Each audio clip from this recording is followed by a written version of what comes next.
vertueuses, des nous multipliés avec un futur. Il y en a quelques-uns, nous vaincrons, nous triompherons, il y en a de temps en temps au fil de rendez-vous allemands. Mais dans la réalité, ce que Éluard oppose à la violence et à la barbarie nazie ou fasciste, c'est toujours la délicatesse éluardienne. C'est toujours une certaine forme, non pas seulement de thème amoureux, mais d'amour dans la manière d'écrire. On ne s'attendrait pas, je crois, à trouver, dans cette poésie si directement liée à l'histoire, quand on croit que la poésie directement liée à l'histoire, c'est forcément de la poésie hurlante et criante, des vers printaniers comme ceux que nous avons entendus, des vers transparents, des hommages exclusifs à la transparence du monde, à la délicatesse printanière. Dans Critique de la poésie, dont on vous a rappelé qu'il est comme une sorte de signe de la fidélité d'Éluard à lui-même, la reprise et le retournement, évidemment, d'un texte précédent d'un recueil de jeunesse d'Éluard, on trouve justement ces descriptions extraordinaires, les troncs, les cœurs, les mains, les feuilles, le bonheur en un seul bouquet, confus, léger, fondant, sucré. Cette gourmandise du monde, cette volonté que la transparence des rapports amoureux puisse déterminer une certaine forme de transparence du rapport au monde, c'est cela qui fait qu'on oppose, non pas une force idéologiquement marquée, mais opposée à l'ennemi, non pas un feu qui serait le feu de la brutalité au feu de l'ennemi. Quand Éluard dit dans ce qui était le poème final dans la première édition de 1944, « Chant du feu, vainqueur du feu », c'est du feu amoureux contre le feu de la violence. Ces deux feux sont radicalement différents, ils ne sont pas comparables, ce n'est pas une poésie casquée, blindée, armée, c'est une poésie de résistance, au sens où elle oppose le corps humain dans sa plus grande incarnation, la sensibilité, une certaine forme de fragilité dans le rapport au monde, à la brutalité et au culte héroïque des nazis. Deux exemples, Gabriel Péry, un homme est mort qui n'avait pour défense que ses bras ouverts à la vie.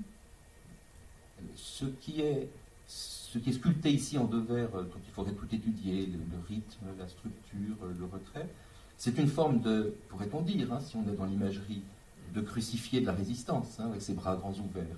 Et en même temps, ces bras grands ouverts, ils ne sont pas à la souffrance, ils sont d'abord ouverts à la vie. Et il n'a d'autre défense que cette sorte d'ouverture. Cette capacité à accueillir le monde et à dire qu'il y a quelque chose dans la fragilité du sentiment, dans la fragilité de la sensibilité, dans des valeurs de délicatesse, qui sera plus fort que la barbarie, c'est cela, je crois, qui me paraît le plus admirable dans cette poésie de résistance et le plus valable pour nous aujourd'hui aussi. De ce point de vue, j'avais parlé de René Char, qu'on souhaitait, à l'époque dont je vous parlais, opposer comme une sorte de héros à ces poètes de la résistance qui n'auraient pas pris de risque, et vous avez compris que c'était faux. René Char lui-même écrit le 2 février 1945, à réception au rendez-vous allemand, l'édition d'Éluard, « Ce livre unique offre à tout homme son éternité particulière. L'homme d'hier, encore fils puni, mort au Verbe, devient, grâce à ton pouvoir, fiancé, mange à sa faim, boit à sa soif et, miracle, transmet intacte son anxiété mystérieuse, souffre et azur de sa liberté. Ton honneur, cœur d'aube, monte avec la toute première lumière. » Ce qui fait écho dans cette lettre à Éluard à ce qui est peut-être pour moi le résumé de Rendez-vous allemand et ce qui, je crois, est bien valable aujourd'hui, bien au-delà des circonstances dans lesquelles un tel texte est né. Ils ignoraient que la beauté de l'homme est plus grande que l'homme soit lui-même sa propre transcendance. Je crois que c'est un message qui vaut encore pour nous et pour vous.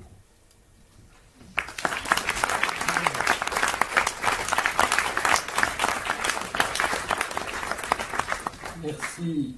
Et donc, nous allons entendre l'avant-dernier poème qui va nous être dit. C'est à l'échelle humaine. Je pense que ça nous enchaînons très bien. C'est Solène qui va venir. Soline, pardon, excusez-moi, j'ai écrit Soline.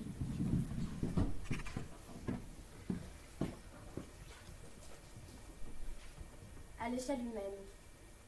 À la mémoire du colonel Fabien et à Laurent Casanova, qui m'a si bien parlé de lui. On a tué un homme, un ancien enfant. Dans un grand paysage, une tache de sang, comme un soleil couchant.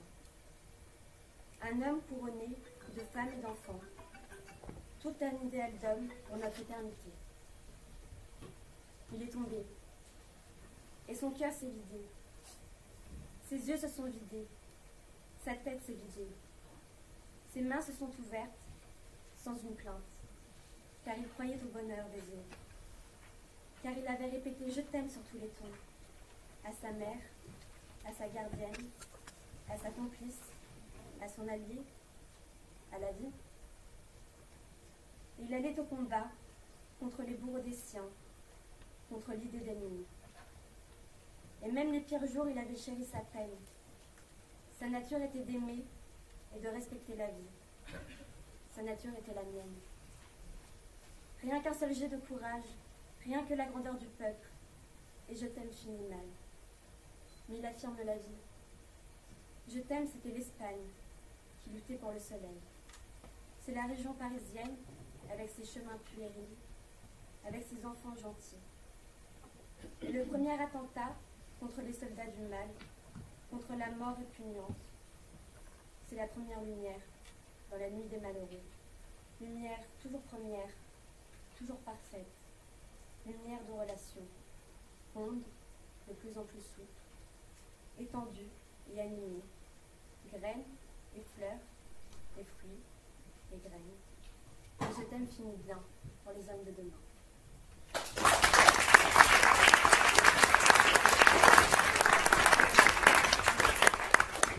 Voilà, nous sommes au cœur du texte, je crois que nous allons y rester. Je vais donner la parole maintenant à Colette Guedj. Prenez patience, il ne reste plus que 2 intervenants, vous avez compté. Colette, donc, qui va justement nous introduire. Dans le texte, est-ce que vous m'entendez? Je suis désolée, mais je n'ai plus de voix aujourd'hui. Donc je vais quand même essayer de me faire entendre. Vous m'entendez maintenant? Merci. Voilà, alors déjà, beaucoup de choses ont été dites, et c'est bien. C'est bien aussi, je suis très heureuse aussi de voir tous ces lycéens qui nous écoutent. Je pense que là, il y a un vrai partage avec vous et une transmission que nous leur devons. Et c'est important. Alors, je voudrais parler très rapidement d'ailleurs, parce que le temps nous est compté, du pouvoir du mot, et aussi de cette espèce d'incantation, cette poésie incantatoire qui est celle du rendez-vous allemand. C'est une poésie incantatoire qui est en même temps une arme. Ce sont des actes de langage, en quelque sorte. Alors, je voulais d'abord dire un tout petit mot sur les pseudonymes, dont on a déjà un petit peu parlé. Et rappelez-vous que le texte a été publié sous 2 pseudonymes, l'un qui est Jean Duhaut et l'autre qui est Maurice Servan, parmi tant d'autres d'ailleurs, tant d'autres pseudonymes d'Éluard.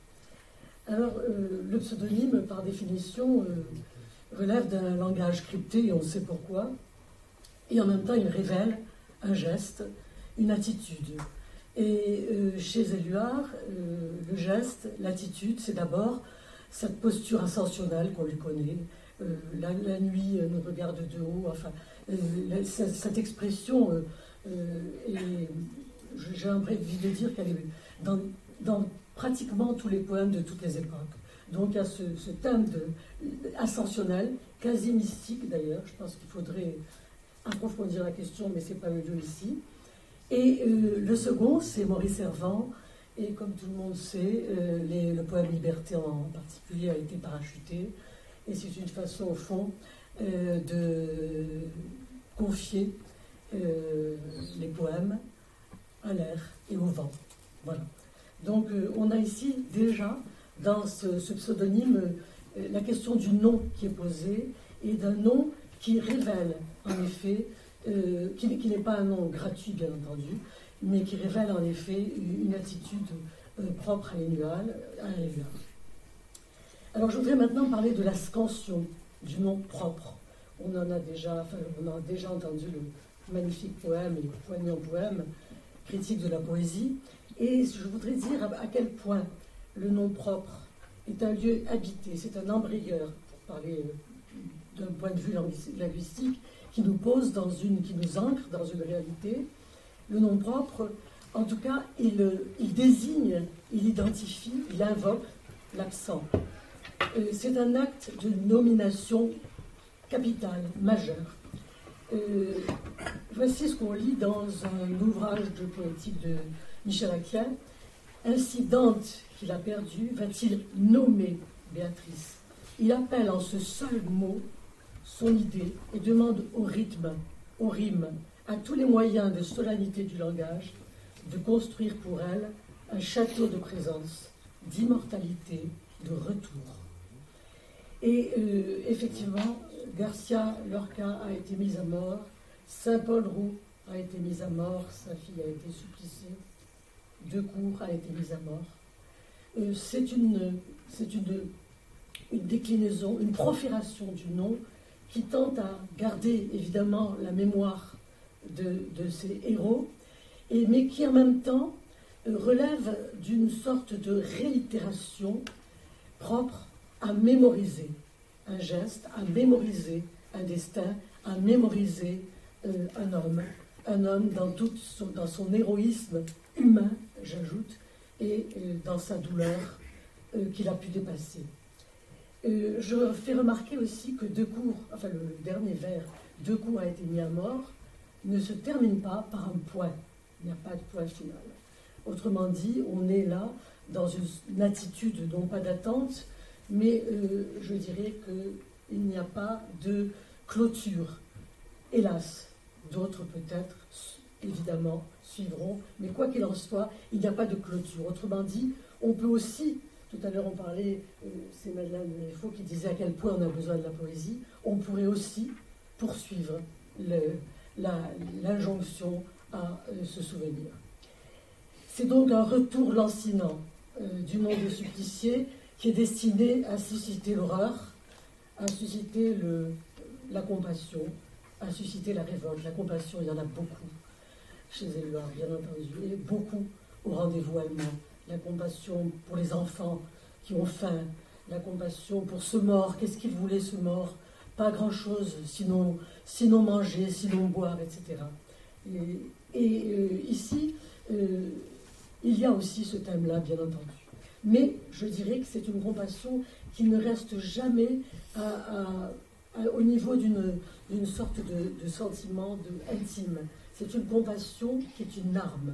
Qui est une arme, donc on a déjà parlé des armes de la douleur, mais c'est une arme pour que le monde change et pour faire reculer le mal. Il n'y a pas de passivité, si vous voulez, dans ce terme-là, ni dans les poèmes d'Éluard.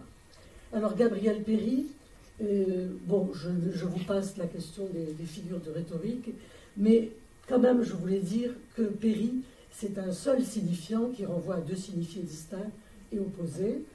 La figure concentre en fait les deux pôles d'une image, un pôle positif qui est le nom du héros et un pôle négatif qui est son exécution en tant qu'otage.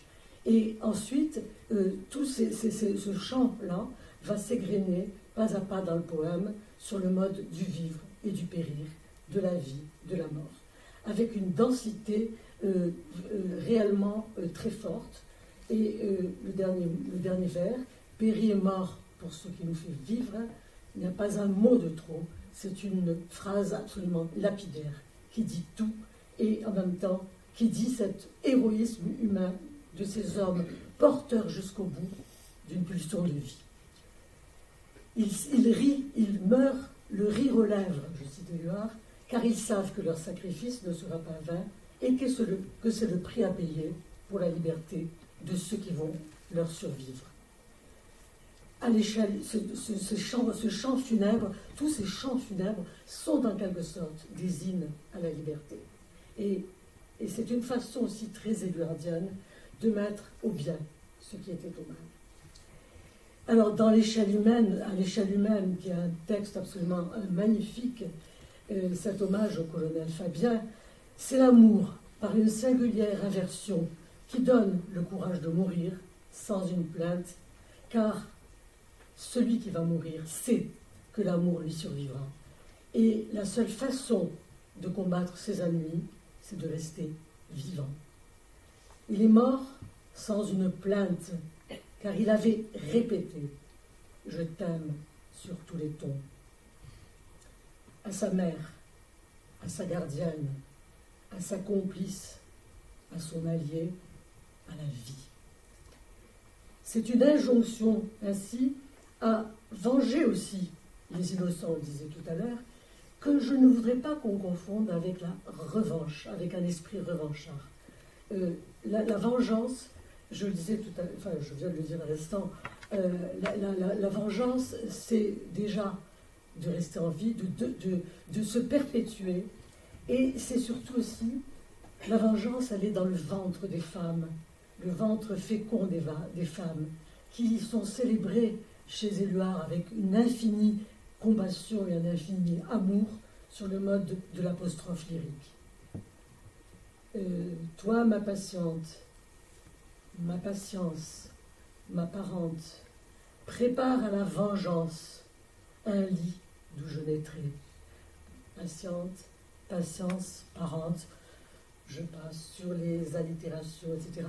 Mais peu importe l'étiquette rhétorique, mais je pense qu'on entend, vous entendez cette musicalité du vers, ce retour de sonorité qui induisent une répétition dont le texte est bien entendu constellé, et ça n'est pas pour rien, parce que la répétition, elle est éminemment mémorisable, et que ce texte relève de l'oralité d'abord, on l'entend à haute voix, de la mémoire de ce qui est mémorisable, et puis aussi, il y a énormément de mots, d'expressions stéréotypées qui appartiennent aux mots de tous les jours, qui se répètent aussi, et qui font que cette poésie aussi parle une poésie populaire, une poésie fraternelle. Il y a tout cela dans la répétition.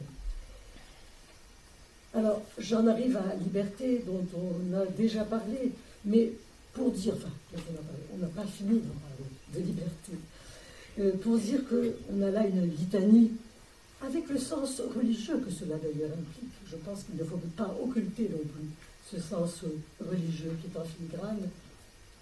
Et je voudrais juste vous faire participer à une expérience extrêmement émouvante que j'ai eu l'occasion de vivre. C'était il y a quelques mois.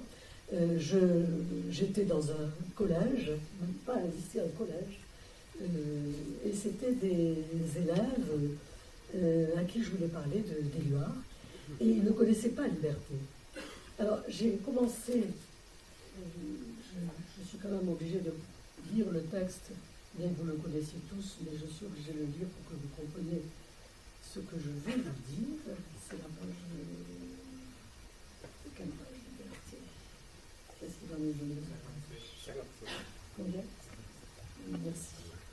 Donc, je voulais leur faire part comme M. Siméon, de mon amour pour Éluard.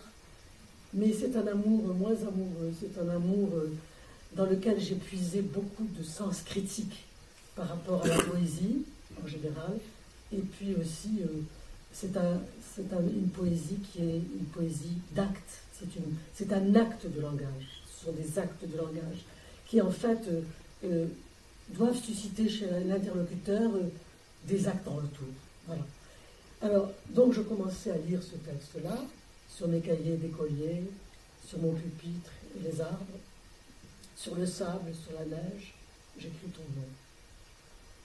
Je continue la seconde strophe, sur toutes les pages lues, sur toutes les pages blanches, pierre, sang, papier, cendre. Je lève les bras comme ça, comme une comédienne en quelque sorte, et puis j'entends les élèves qui reprennent en chœur, j'écris ton nom. Ils ne le connaissaient pas, mais ils ont compris qu'il y avait là une reprise, un refrain. Et tout le poème, j'ai continué à le lire, et il y avait, je pense à une phrase d'Éluard ici, un vers, immense mot dit doucement, c'est ça. J'avais vraiment l'impression qu'il y avait une houle, un murmure, une ferveur, Et il m'accompagnait ainsi, alors qu'il n'avait jamais lu ce poème. Donc, je pense que cette reprise, ce retour du refrain, ce retour de la litanie, est quelque chose de vraiment très important dans cette poésie. Alors, la litanie, elle se double d'une énumération aussi, et il faut aussi dire la force, la vertu poétique de l'énumération. En fait, elle est pure scansion, elle est un rythme à l'état sauvage, elle est fortement accentuée. Elle prend les mots dans une structure incantatoire qui leur confère une aura magique et fait entendre à neuf dépouillé les vocables. Quasiment, on a le sentiment que la mélodie précède même le sens des mots. Il y a une récurrence mélodique. Et cette énumération, elle engage en fait une poétique de la répétition virtuellement infinie, avec écho et reprise d'un mot de passe receleur de secret du monde. Donc, dans cette litanie, il y a une voix, et il y a un souffle. J'ai fini. Ah. Non, presque. Je veux quand même, je ne veux pas terminer sans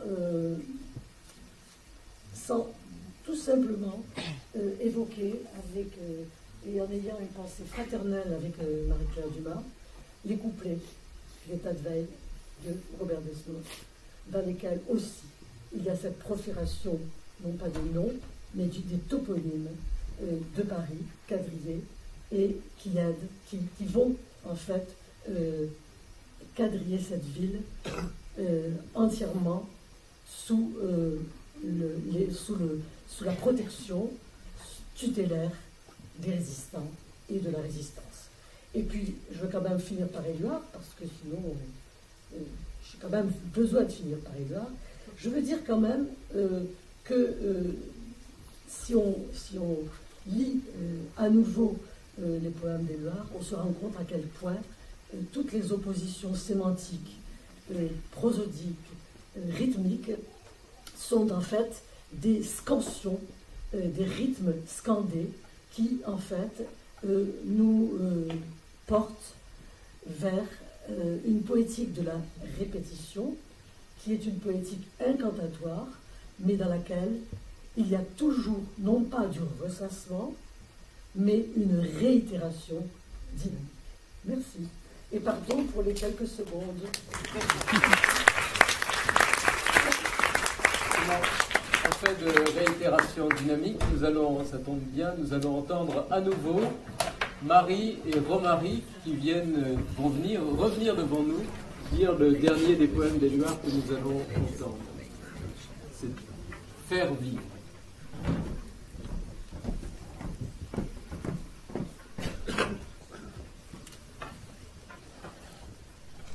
Faire vivre. Ils étaient quelques-uns qui vivaient dans la nuit, en rêvant du ciel caressant. Ils étaient quelques-uns qui aimaient la forêt et qui croyaient au bois brûlant. L'odeur des fleurs les ravissait même de loin. La nudité de leurs désirs les recouvrait. Ils joignaient dans leur cœur le souffle mesuré à ce rien d'ambition de la vie naturelle, qui grandit dans l'été, comme un été plus fort. Ils joignaient dans leur cœur l'espoir du temps qui vient. Et qui salue, même de loin, un autre temps, à des amours plus obstinés que le désert. Un tout petit peu de sommeil les rendait au soleil futur. Ils duraient, ils savaient que vivre perpétue. Et leurs besoins, obscurs, engendraient la clarté. Ils n'étaient que quelques-uns. Ils furent foule soudain. Ceci est de tous les temps.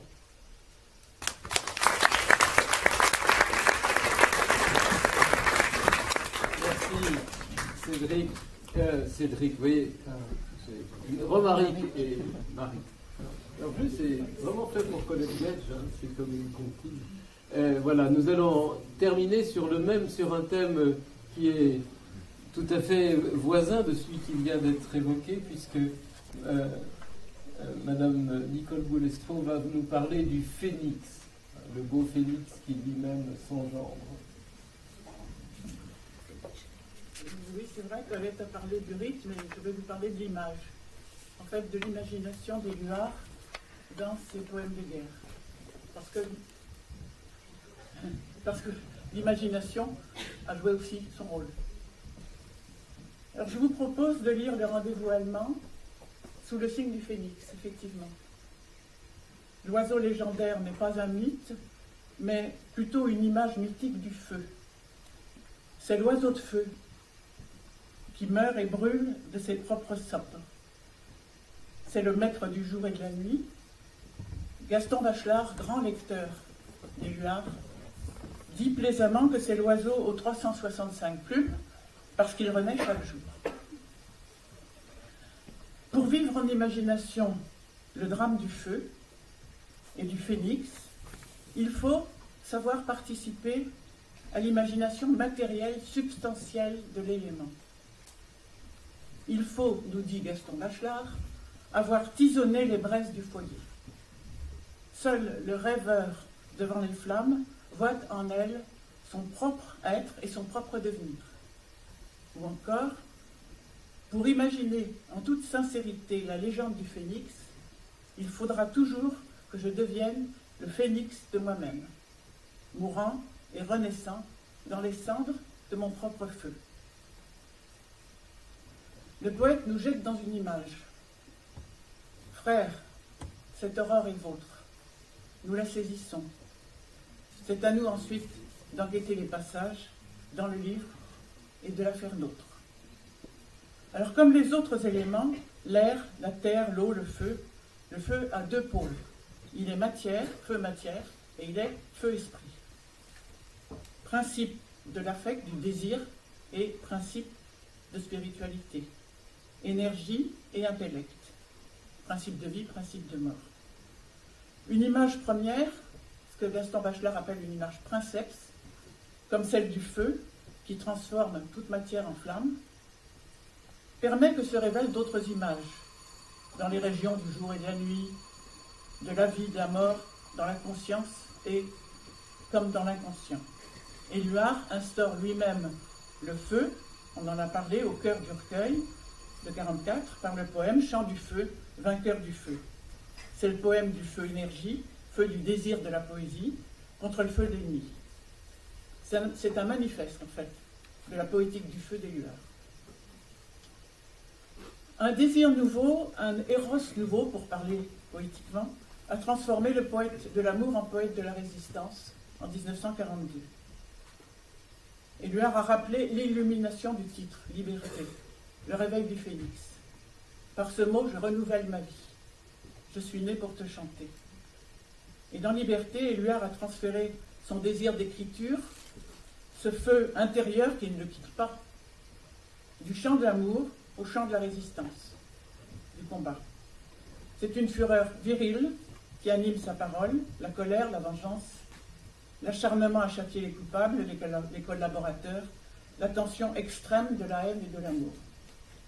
Sa poésie a intégré le temps de l'histoire. La rêverie du drame du feu, celle du phénix, va désormais soutenir celle du destin humain. Ainsi, l'image première du feu, dans le rendez-vous allemand, se déploie sur plusieurs échelles de temps, le présent, le passé mythique, le futur, rêvé. Chaque vers, chaque image vivent dans cette épaisseur temporelle, cosmique, quotidienne, historique. Je concentrerai ma lecture autour de 3 poèmes des années 43-44, inspirés par 3 exécutions, et qui représentent 3 mouvements: la lutte, la mort, le réveil. Le poème de 1943, Anterar i Kalar, l'inaugure en quelque sorte. Frères, cette aurore est vôtre. Cette aurore à fleur de terre est votre dernière aurore. Vous vous y êtes couchés. Frères, cette aurore est nôtre, sur ce gouffre de douleur. Ainsi, vous voyez le lever d'une aurore à fleur de terre, chaque matin, chair rose du soleil ressuscité, est le véritable enjeu du combat. la présence du soleil, qui est le réveil du phénix, chaque jour disputé, défendu, enlevé à l'ennemi, par le martyr s'il le faut. C'est de l'aurore d'aujourd'hui que peut naître l'homme du futur. Cette aurore à fleur de terre est votre dernière aurore. Vous y êtes couché. À nous maintenant, écrit Éluard, qui par cœur et par courroux tenons à vous de réveiller vos cendres, d'éterniser cette aurore. Frères, cette aurore est nôtre. Le passage du vous à nous vient de consacrer le phénix comme corps commun. J'ai trois locutions proverbiales. Voici la deuxième. Une hantise va parcourir le recueil, l'image menaçante de l'extinction du soleil, de la défaite par l'inertie, de la mort du phénix. Le livre nous entraîne dans la dépression du printemps 42, dans le sein de la mort, lente de l'espoir. Dans le poème intitulé Les armes de la douleur, d'avril-mai 42, le drame se joue dans le destin d'un jeune lycéen, résistant, anonyme, Lucien Legros, fusillé comme otage, après avoir été plusieurs fois gracié, puis condamné. Éluard a précisé les phases du martyre de Lucien Legros. Dans le poème, le père, Dadi des ruines, Dadi la haine, Dadi l'espoir, incarne l'espoir de tous, dans la résistance, où selon une vision très propre à Éluard, chacun est l'ombre de tous. Mais la mère, qui avait préparé un nid, est soudain dans l'obscurité, dans la solitude de la chair. Brusquement, c'est le désert, et je me perds dans le noir. L'ennemi s'est révélé, je suis seul dans ma chair. Le poème écrit alors le rêve d'un corps commun, celui d'un communisme solaire, dont le feu, cœur de la terre, brûle et rayonne pour tous, également visible par tous, entier, sans perte absolue. On l'entend dans la strophe, tout le soleil pour les hommes, sous le ciel de tous les hommes, sur la terre unie et pleine, au-dedans de ce fruit mûr, le soleil comme un cœur pur, le bonheur dans un seul corps. On y entend aussi que ce feu n'est pas celui du fascisme, qui ne prégénère, lui, que quelques élus. Un splendide poème de Vérité 42, comme un de ces oracles dont parle René Char, va annoncer, par le temps de l'imparfait, qui est un des secrets de notre langue, que sous la cendre grise du bûcher, sous la couche du présent moribond, couvaient des braises invisibles, une libération. C'est le poème Dimanche après-midi, qui suit celui intitulé Bientôt. Il est déjà évoquant l'étincelle qui réveille le brasier, comme une prophétie de l'insurrection, d'un lundi soir de 44. L'image fuse. S'enlaçaient les domaines voûtés d'une aurore grise, se répondaient les muets, s'écoutaient les sourds, se regardaient les aveugles. Dans ce pays éternel qui mêlait les pays futurs, dans ce pays où le soleil allait secouer ses cendres. La dernière formule proverbiale de la légende, des légendes du feu phénix, concerne l'entretien du bûcher. Les légendes rappellent comment le phénix prépare le bûcher en choisissant ses aromates. Éluard y jette les ténèbres. Nous jetons le fagot des ténèbres au feu. Nous brisons les serrures rouillées de l'injustice. La rêverie substantielle de la rouille révèle son temps lent, insidieux, implacable. C'est le contraire du temps du feu. Nous jetons le fagot des ténèbres au feu. C'est l'injonction qui clôt le livre de 45, avant les raisons d'écrire, par un poème de 42, La dernière nuit, où la dernière nuit d'un fusillé était rêvée comme la dernière de l'occupation. Les ténèbres, comme le feu, sont matière et esprit. Comme substance, elles touchent à l'inconscient. La langue le dit. Lorsque nous nous enfonçons dans les ténèbres, elles nous envahissent. Le noir repousse le noir jusqu'au cœur de la forêt obscure, dans une profondeur sans fond. Dans le recueil, cette angoisse matérielle et spirituelle des ténèbres, devant la cruauté des nazis et des collaborateurs, à la fois pensable et impensable, ne cesse de monter. C'est d'elle qu'il nous faut phénix de nous-mêmes, faire un fagot, nourrir notre bûcher, en jetant dans les flammes la nuit qui a envahi nos vies. Merci.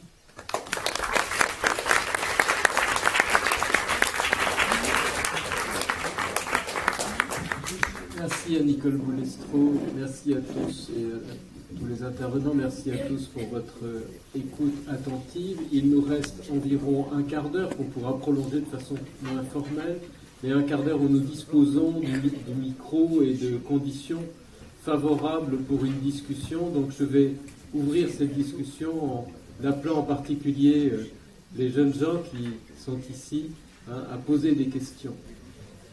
Voilà, qui veut commencer ? Qui va commencer? Oui, alors, levez-vous, je ne peux pas transporter le micro parce que le fil n'est pas assez long, donc levez-vous et parlez fort, s'il vous plaît.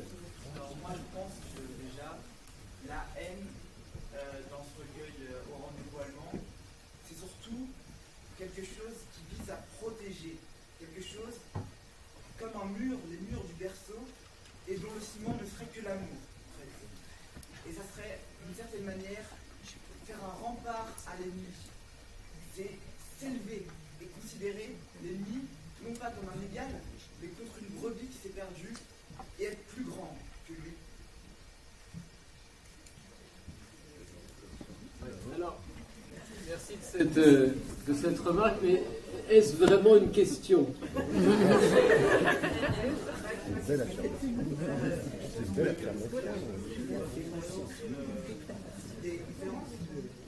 Êtes-vous d'accord avec cette vision du recueil, du message au rang des voilements? Est-ce que le message dans ce recueil ne serait pas plutôt de transcender l'ennemi et pas simplement de faire œil pour œil, sinon le monde finira par être aveugle? Alors,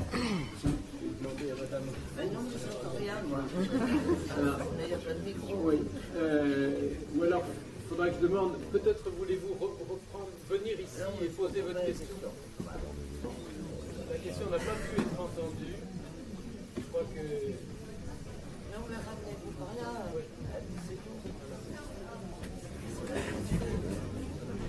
Vous reformulez brièvement Madame Rico.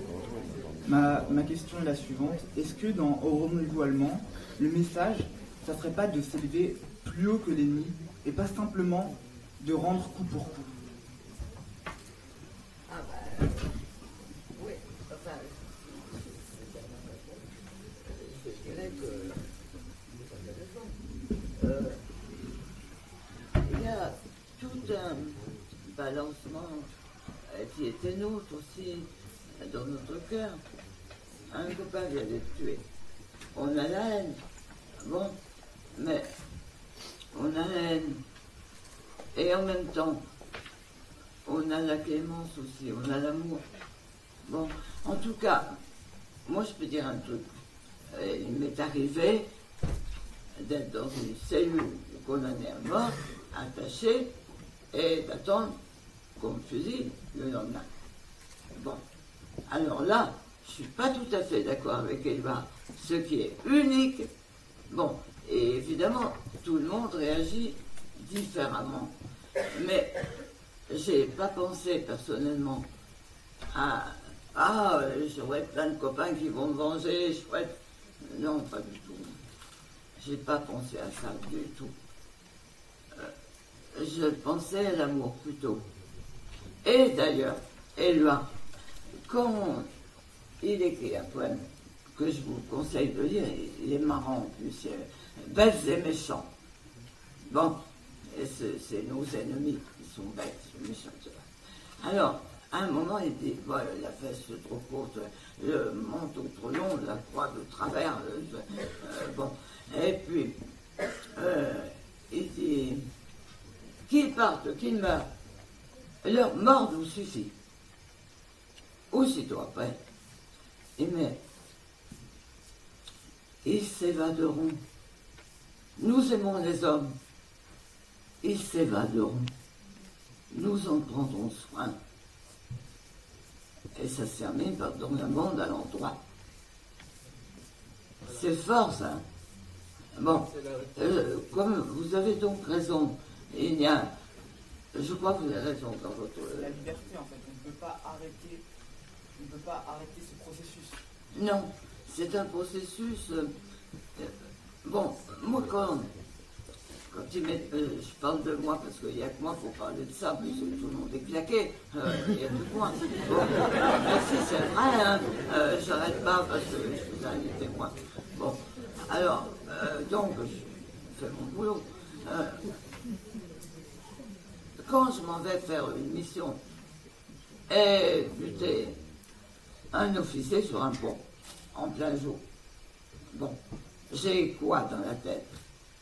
J'ai pas la haine, pas du tout. On m'a demandé de faire ça, je vais le faire. Je suis bien dans mon vélo, je pédale. J'ai beaucoup de chagrin, un énorme chagrin. Il y a la mission qu'on m'a donnée, ça c'est vrai. Mais il y a Oradour-sur-Glane, c'était mon lieu de vacances. Il y a plein de questions personnelles comme ça, chez tout le monde. C'était là que j'allais en vacances.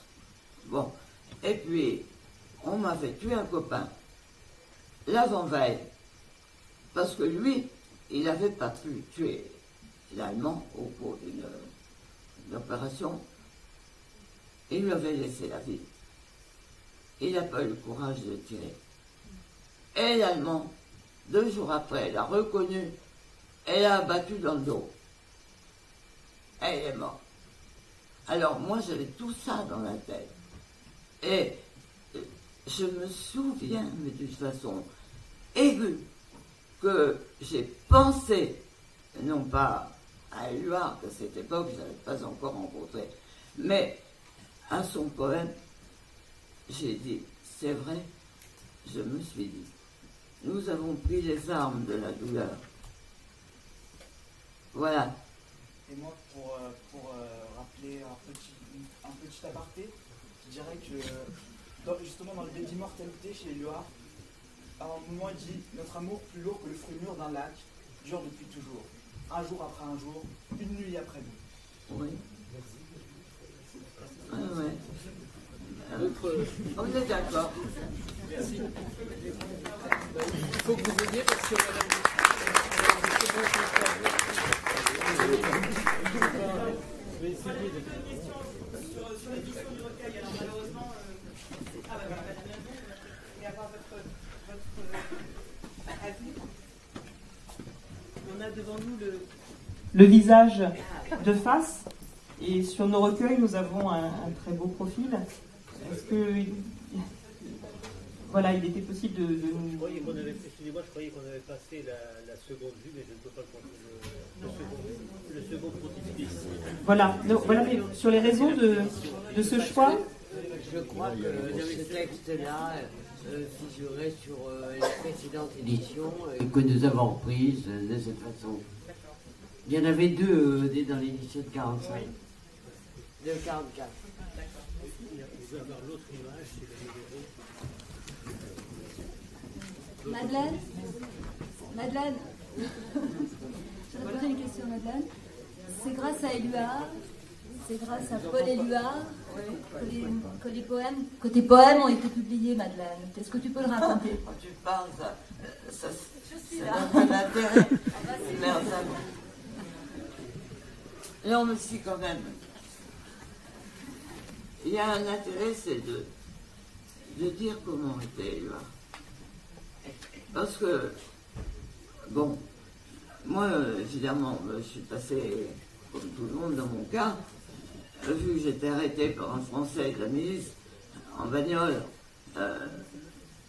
3 minutes après avoir buté l'officier, j'avais 2 balles en moins dans mon revolver, elles étaient dans la tête de leurs copains, il ne faut pas croire qu'ils m'ont fait un cadeau. Normal. Bon, alors, quand je suis sorti de là, délivré par un échange d'otages, au début de l'insurrection, eh ben, j'étais pas fraîche. Alors, j'ai fait l'insurrection, là, ça allait bien, je crois, sur les toits, j'étais complètement dingue, ça allait très bien, je ne comprenais pas ma douleur. Et puis après, boum, on n'a pas voulu de moi dans l'armée régulière, parce que j'étais une fille. Bon, alors tous mes camarades sont partis pour chasser les Allemands jusqu'à Berlin, avec de lattes de Tassigny et de Patton. Et moi, la fille, je suis restée là. Fabien m'a dit un truc marrant. Il m'a dit, tu es tombé dans la légalité comme si je t'avais jeté les fesses dans un seau d'eau froide. Eh ben oui, c'était vrai. Je lui ai dit, non, c'est fini, qu'est-ce que je vais faire? Eh ben, je dormais plus. J'étais amnésique. Et ils avaient torturé devant moi une petite souris. C'est pas grand-chose. Et cette petite souris, il l'avait même pas achevée. Et j'avais ça dans la tête, je me disais, ils vont pas achever, je vais m'achever. Bon, alors, j'étais dans cet état suicidaire quand j'ai rencontré Éloi par hasard dans la rue. Bon, eh ben lui, il a vu tout de suite que ça allait pas. Et puis ensuite, il m'a dit, il m'a mis sur un papier, demain à 10h30. Alors j'y suis allé, évidemment. Alors là, je suis entré rue de la Chapelle, et puis c'était merveilleux parce que cette maison, elle était moche, c'était triste, c'était bon. Mais chez Éloi, c'était un bijou, l'appartement. Il y avait, je me rappelle, il y avait un portrait de Nouche, sa femme, les seins nus par Picasso. Il avait fait dans la série de l'époque rose, les Altamans. Tout était si beau, et ils s'aimaient tellement. Et puis ils m'ont accueilli comme leur enfant. Et c'est là qu'il m'a dit, mais tu sais bien faire quelque chose quand même. Non, je sais rien, je n'ai pas de métier. Bon. Et puis quand même, j'avais pris des poèmes dans ma poche, je ne sais jamais. Et puis, je lui ai dit, j'ai écrit ça dans la prison. Et plus tard, il m'a dit, j'ai pensé dans quelle histoire je me suis fourré encore. Parce que, évidemment, ces poèmes sont mauvais. Je ne vais pas pouvoir le lui dire. Mais qu'est-ce que je vais faire avec cette pauvre fille? Bon, il se met à lire des poèmes avec nous, qui tenaient par le bout. Et puis, mais, il me dit, on est sauvé, tu es poète. Alors, bon, eh ben tout va bien. Alors, moi je te publie le poème que tu as écrit avant d'être fusillé, là, que tu croyais être fusillé. Je publie avec une petite préface de Claude Roy, puisqu'il se trouve qu'il te connaît, t'as connu, en 40, 41, et dans l'Éternelle Revue, qui est une revue à moi, qui sort de la clandestinité. Et puis, je publie une plaquette. Dans cette tête, c'était pour les éditions Minuit, mais j'étais tellement conne que ça s'est pas fait. Et tu choisis toi-même le poème, et puis je t'amène demain déjeuner chez Picasso, et il va faire ton portrait. Et moi, j'étais tellement mal, ça me faisait même pas plaisir. Je réalisais pas du tout. Et puis voilà comment les poèmes sont sortis.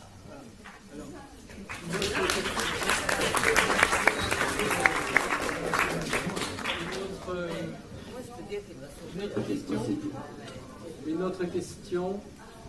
Non? Hein? Une autre question? Non? Non, écoutez, alors, je crois que la fatigue, la lassitude nous gagne, et puis nous avons besoin peut-être de laisser retentir ces choses-là en nous. Je vous remercie tous de votre présence.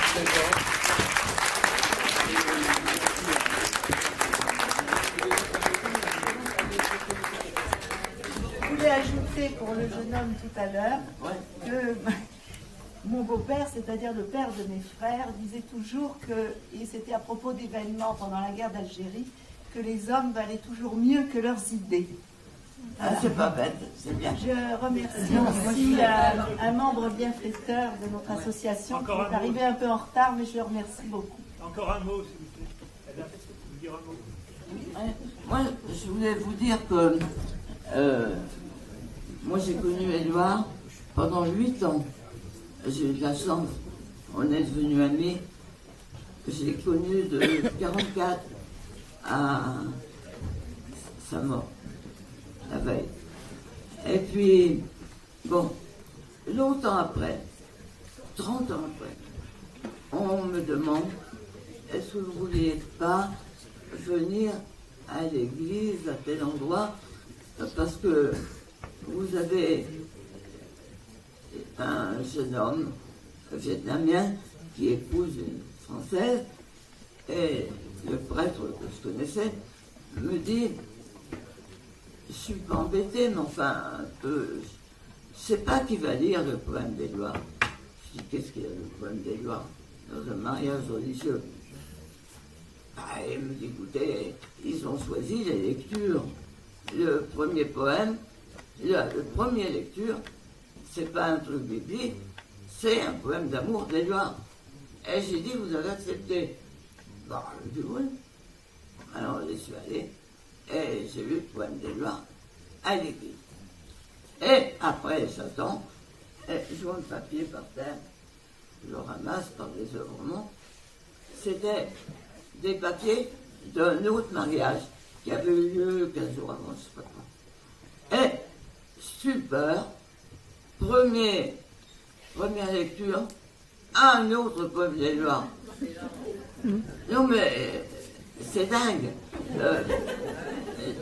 30 ans après, les jeunes étaient comme ça, je pense que vous êtes comme ça aussi, parce que ouais, ça ne s'arrête pas.